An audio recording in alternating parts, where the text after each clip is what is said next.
नमस्ते learners, welcome and welcome back to my YouTube channel.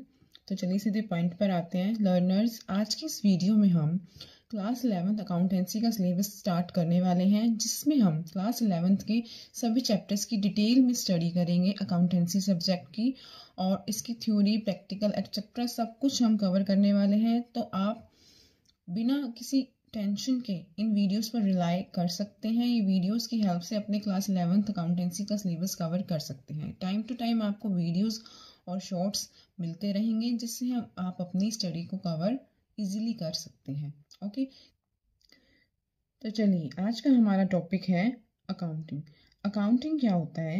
यहाँ पर आपको लिखी होगी एक definition, accounting is the language of business. अब मैं ये होप करती हूँ कि आप सभी को पता होगा कि बिजनेस क्या होता है। आप सभी अपने आसपास daily day to day life में देखते हैं कि कितनी सारी शॉप्स हैं, लोग क्या कर रहे हैं, उसमें बिजनेस कर रहे हैं। किसी का किसी टाइप का बिजनेस होता है, कोई मैन्युफैक्चरिंग बिजनेस होता है, मतलब कोई चीज़ें बनाता है, और कोई सिर्फ सेल और परचेज का बिजनेस करता है। ठीक है, लाइक आपने देखा होगा कहीं आपके शहर में, मार्केट में कितनी दुकानें हैं, तो वो सभी दुकानों पे लोग क्या कर रहे हैं, अपना बिजनेस कर रहे हैं। बिजनेस किस लिए कर रहे हैं? ताकि वो क्या कर सकें, प्रॉफिट अर्न कर सकें। ठीक है, तो उसको क्या कहते हैं, बिजनेस। अब जो ये लोग बिजनेस कर रहे हैं, प्रॉफिट कमाने के लिए बिजनेस कर रहे हैं, उनके बिजनेस में डेली कितनी सारी एक्टिविटीज होती हैं। ठीक है, सेल और परचेज की। आप शॉप्स पर जाते हैं, परचेज करते हैं सामान, वो सेल करते हैं। ये सारी क्या है, एक्टिविटीज़ हैं जो बिजनेस में चलती रहती हैं। अब एक दुकान पर दिन में जाने कितने ही ग्राहक आते हैं, ठीक है, कितना ही लेन देन होता है बिजनेस में दुकान पर, और दिन में कितने आते हैं, एक वीक में, एक मंथ में, 3 मंथ्स, 6 मंथ्स, 1 ईयर, क्योंकि बिजनेस तो चलता रहता है और ग्राहक आते रहते हैं, सेल परचेज होती रहती है। ठीक है, तो ये सारी जो सेल परचेज है, जो सारी ट्रांजेक्शन्स हैं, और भी बहुत सारी एक्टिविटीज़ होती है बिजनेस में, वो भी सारी एक्टिविटीज़ को अपने माइंड में क्या रखना, मैन्युअली याद रखना, ये तो पॉसिबल नहीं है। तो उसके लिए इन सभी ट्रांजैक्शंस को, बिजनेस की जो ट्रांजैक्शंस हैं, बिजनेस में जो लेन देन है, उसको रिकॉर्ड करने के लिए, उससे ये पता लगाने के लिए कि हम जो बिजनेस कर रहे हैं उससे हमें प्रॉफिट हो रहा है या फिर लॉस हो रहा है, ये सब का पता लगाने के लिए, ट्रांजैक्शंस को रिकॉर्ड करने के लिए हम क्या करते हैं, अकाउंटिंग करते हैं। अकाउंटिंग एक प्रोसेस है जिसमें कि ट्रांजैक्शंस को रिकॉर्ड किया जाता है, उनको क्लासिफाई करते हैं, मतलब अलग अलग एक ट्रांजैक्शंस को एक जगह पे, एक टाइप की ट्रांजैक्शंस को एक जगह पर रखकर देखते हैं कि इन ट्रांजैक्शन से हमारे बिजनेस पर क्या असर पड़ रहा है, हमें प्रॉफिट हो रहा है या हमें लॉस हो रहा है, हमारे बिजनेस की पोजीशन क्या है हमारे। तो ये सब का पता लगाने के लिए हमें क्या करना पड़ता है, अकाउंटिंग करनी पड़ती है। ओके, तो अकाउंटिंग की अब एक डेफिनेशन देख लेते हैं। Accounting is the art of recording, classifying and summarizing in a significant manner and in terms of money, transactions and events which are in part at least of a financial character and interpreting the results thereof। अभी आपको ये definition बिल्कुल समझ नहीं आएगी, don't worry, डरने की कोई बात नहीं है। अभी हम देख लेते हैं। ये डेफिनेशन समझने के लिए आपको एक कोड है IMRCSAC। इस कोड की हेल्प से आपको अकाउंटिंग का मीनिंग और डेफिनेशन भी बिल्कुल क्लियर हो जाएगी। तो सबसे पहले ये कोड है आई का क्या मतलब है, आइडेंटिफिकेशन ऑफ फाइनेंशियल ट्रांजैक्शंस। अब मैंने आपको बताया था कि बिजनेस में बहुत टाइप की एक्टिविटीज़ होती रहती हैं, लेकिन हमने उसमें से ये देखना है सबसे पहले कि उसमें फाइनेंशियल नेचर की ट्रांजैक्शन कौन सी है, मतलब वो ट्रांजैक्शन जिसके बदले में हमें पैसा मिल रहा है, हमारे बिजनेस में पैसा आ रहा है या हमारे बिजनेस में पैसा जा रहा है, उन्हीं ट्रांजैक्शंस को हम क्या करते हैं, अपने अकाउंटिंग में रिकॉर्ड करते हैं। तो सबसे पहले हम ये आइडेंटिफाई करेंगे, ये पहचान करेंगे कि वो ट्रांजैक्शंस कौन सी हैं जिसमें मनी इंक्लूडेड है, जिसमें क्या हो, मनी इंक्लूडेड हो, वही ट्रांजैक्शंस हमें क्या करनी होती हैं, रिकॉर्ड करनी होती हैं अकाउंटिंग में। ओके, तो उसके बाद है एम का मतलब है measurement in terms of money. अब हमने ये तो देख लिया कि फाइनेंशियल नेचर की ट्रांजैक्शंस कौन सी हैं, और दिन में लगा लीजिए आपके बिजनेस में टोटल 100 ट्रांजैक्शंस हुई, ये तो पता चल गया कि ये जो ट्रांजैक्शंस हैं हमारे बिजनेस में 100 ट्रांजैक्शंस हुई हैं, 100 बार लेन देन हुआ है और फाइनेंशियल नेचर की ट्रांजैक्शंस हुई हैं 100।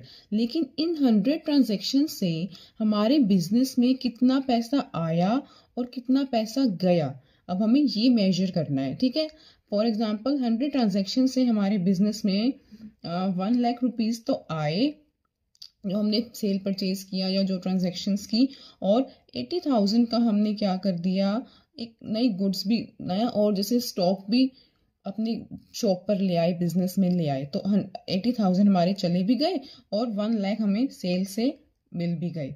तो ये क्या हुई, हमने 100 ट्रांजैक्शंस को क्या कर दिया, मनी में देख लिया कि ये ट्रांजैक्शंस से हमारे बिजनेस में कितना पैसा आया और कितना पैसा गया। ठीक है, उसके बाद थर्ड आता है रिकॉर्डिंग। ये सब कुछ देख लिया हमने, फाइनेंशियल नेचर की ट्रांजैक्शन कौन सी है, उससे हमारे बिजनेस में कितना पैसा आया और कितना गया। लेकिन ये जो पैसा आया और गया इसको रिकॉर्ड भी तो करना पड़ेगा, उसी के लिए तो हम अकाउंटिंग कर रहे हैं। और रिकॉर्ड कहाँ करते हैं, ये सारा रिकॉर्ड हम करते हैं एक बुक में। एक बुक में ये सब कुछ रिकॉर्ड किया जाता है और उस बुक का नाम है जर्नल। जिस बुक में सबसे पहले जो ये ट्रांजैक्शंस हैं, बिजनेस की ट्रांजैक्शंस रिकॉर्ड की जाती हैं, वो है जर्नल। जर्नल में ये सब ट्रांजैक्शंस क्या की जाती हैं, रिकॉर्ड की जाती हैं। दोबारा बना देती हूँ मैं, जर्नल ये बुक है, इसका नाम है जर्नल, जिसमें सबसे पहले हम अपने बिजनेस की फाइनेंशियल ट्रांजैक्शंस को क्या करते हैं, रिकॉर्ड करते हैं। Okay, so our next step is classifying. Classifying में हम क्या करते हैं, putting same nature of transactions at one place. हमने देखा कितनी सारी ट्रांजैक्शंस हुई, सेल हुआ, परचेज, सेल, सब कुछ चलता रहा। अब क्लासिफाइंग में हम क्या करेंगे, जो सेम नेचर की ट्रांजैक्शंस को एक ही जगह पर रख देंगे। मतलब जैसे कि अगर परचेज है तो सारी परचेज वाली ट्रांजैक्शंस को एक बुक में रिकॉर्ड कर देंगे और लिख देंगे, और जो सारी सेल्स वाली ट्रांजैक्शन है उसको एक बुक में लिख देंगे, जिससे हमें देखना इजी हो जाएगा कि टोटल परचेज कितनी चल रही है और सेल्स कितनी हो रही है हमारी। ठीक है, तो जो इन बुक्स को जैसे एक जगह पे हम जब सेम नेचर की ट्रांजैक्शंस को रिकॉर्ड करते हैं, तो जिन बुक्स में इसको रिकॉर्ड करते हैं वो होता है लेजर। जहाँ सबसे पहले रिकॉर्ड किया था, जो सभी ट्रांजैक्शंस एक साथ ही रिकॉर्ड कर दी थी, वो थी जर्नल। उसके बाद जब हमने क्लासिफाई किया, सेम नेचर की ट्रांजैक्शंस को अलग अलग जगह पर रख दिया, वो किस में करते हैं, लेजर में। ठीक है, उसके बाद आ जाता है समराइजिंग। समराइजिंग में क्या होता है, समराइज का मतलब आपको पता ही है, समरी फॉर्म में रखना, इसको कंसाइज करना और ज़्यादा छोटा करना, ताकि देखते ही समझ आ जाए कि ये हो क्या रहा है। जैसे कि आपने देखा कि परचेज हो रही है, मान लो परचेज हो रही है हमारी 10,000 की हो रही है, 20,000 है, 30,000 है। ठीक है, ये सारी क्या हो रही है, परचेज हो रही हैं। और सेल्स जो हो रही है हमारी 50,000 है, ठीक है, 20,000 है, 30,000 है, 20,000 है। ये सारी हमारी क्या है, सेल्स बुक में सेल्स रिकॉर्ड की हुई है और ये परचेज बुक में परचेजेस हमने रिकॉर्ड की हुई है।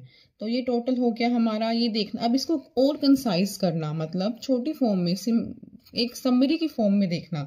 तो ये कितना हो गया, 60,000 की हमने ये कंसाइज करके लिख दिया, भाई टोटल हमारी जो परचेज है ना वो 60,000 की है, और हमारी जो सेल्स है वो कितनी है, 1,20,000 की। तो हमें ये देखना इजी हो जाता है ना कि सब फटाफट ये देख लिया कि टोटल सेल्स 1,20,000 है और परचेज टोटल कितनी है, 60,000 है। तो इससे हमें प्रॉफिट निकालना भी इजी हो जाएगा। साफ पता चल रहा है सेल्स 1,20,000 और परचेज 60,000, तो हमारा प्रॉफिट कितना आ जाएगा, 60,000। इजी करने के लिए हम क्या कर दिया, उसको एक समरी की फॉर्म में लिख दिया, कंसाइज छोटी फॉर्म में लिख देते हैं। ठीक है, उसके बाद हमने क्या करना है, एनालिसिस करना है। अब जो हमने ये सारा का सारा जो रिकॉर्डिंग की है, सबसे पहले हमने देखा कि कौन सी फाइनेंशियल ट्रांजैक्शन है, फिर उसको मनी में देखा, फिर उसको बुक में लिखा, फिर उसको अलग से अलग एक सेम नेचर की ट्रांजैक्शन को अलग बुक में लिखा, वो सब कुछ किया हमने किया। ये सब किस लिए किया, फाइनली तो एक बिजनेस का एम यही प्रॉफिट अर्न करना ही होता है ना। और जो हम अकाउंटिंग करते हैं वो इसीलिए करते हैं ताकि ये देख सके कि बिजनेस को प्रॉफिट हो भी रहा है या नहीं हो रहा है तो कितना हो रहा है। ये सब कुछ देखने के लिए हम अकाउंटिंग करते हैं। तो इस स्टेप में मेन हम क्या करेंगे, एनालिसिस करेंगे, जो हमने ट्रांजैक्शंस की है उसका हमारे बिजनेस पर क्या इफेक्ट पड़ा है, मतलब हमारे बिजनेस को प्रॉफिट हो रहा है या फिर लॉस हो रहा है। एक तरह से हम एक रिजल्ट देखना सभी ट्रांजैक्शंस का क्या रिजल्ट आया है वो हम किस में करते हैं, एनालिसिस में करते हैं। जैसे अभी हमने ऊपर कर ही दिया था, ये एनालिसिस कर ही दिया था कि परचेज हमारी 60,000 की है और सेल 1,20,000 की, तो हमारा रिजल्ट क्या आ गया कि हमें 60,000 का क्या हो रहा है, प्रॉफिट हो रहा है। ये हमें तभी पता चला ना जब हमने अकाउंटिंग की, अकाउंटिंग में रिकॉर्डिंग की, फिर उसको क्लासिफाई किया, एक समराइज किया, ये सब कुछ अकाउंटिंग का प्रोसेस है। अकाउंटिंग करने के बाद ही हमें पता चला कि हमें 60,000 का क्या हो रहा है, प्रॉफिट हो रहा है बिजनेस को। ओके, उसके बाद ये जो रिजल्ट आया हमारा 60,000 प्रॉफिट का, अब कुछ बड़ी कंपनीज होती हैं जिनका बहुत जो प्रॉफिट अर्न करती हैं, तो उनका जो प्रॉफिट है, लोग कुछ ऐसे होते हैं जो उनमें इन्वेस्ट करने में इंटरेस्टेड होते हैं। ठीक है, तो कंपनीज क्या करती हैं, अपनी जो बिजनेस की प्रॉफिट है, जो बिजनेस की उनका जो कंपनी की जो पोजीशन है, उसको क्या करती हैं, यूजर्स के साथ, इंटरेस्टेड पार्टीज के साथ, मतलब जो उस कंपनी में इन्वेस्ट करने में या फिर किसी भी और तरीके से इंटरेस्टेड होते हैं कंपनी में, उसके साथ क्या करती हैं, वो कम्युनिकेट करती हैं।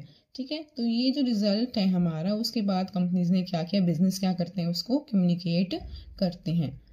तो ये है हमारा अकाउंटिंग का प्रोसेस। सबसे पहले हमने क्या किया, अब इसका एक बार फटाफट से देख लेते हैं एक और दोबारा। आइडेंटिफिकेशन किया कि फाइनेंशियल नेचर की ट्रांजैक्शन कौन सी है। फाइनेंशियल मतलब फाइनेंस आ गया, मतलब मनी, जिसमें मनी इंक्लूडेड है, पैसे का लेन देन हो रहा है। उसके बाद मेजरमेंट, लेन देन तो हो रहा है, फिर उससे मनी आ कितनी रही है और हमारे बिजनेस से मनी जा कितनी रही है, उसको मेजर करना, फिर उसको रिकॉर्ड करना। रिकॉर्ड कहाँ पर करते हैं हम, जर्नल में। कहाँ करते हैं, जर्नल में, सारी रिकॉर्डिंग है जो सेल परचेज की है। उसके बाद क्लासिफाई, उसको क्लासिफाई करना, बांटना, सिमिलर नेचर की ट्रांजैक्शंस को एक जगह पर लिखना।